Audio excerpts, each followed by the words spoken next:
மனிதர்களை வாசிக்கிறேன், மனிதனை பூவாய் யாசிக்கிறேன், உணர்வுகளை நேசிக்கிறேன், உனைத்தானே உயிராய் சுவாசிக்கிறேன்.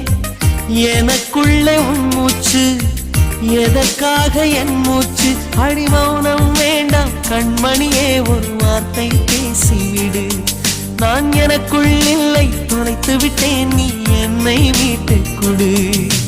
கண்ணுக்குள்ளே உன்னை வைத்தேன் கண்ணம்மா, நான் கண்கள் மூட மாட்டேன் அடி செல்லம்மா, நான் கண்கள் மூட மாட்டேன் அடி செல்லம்மா.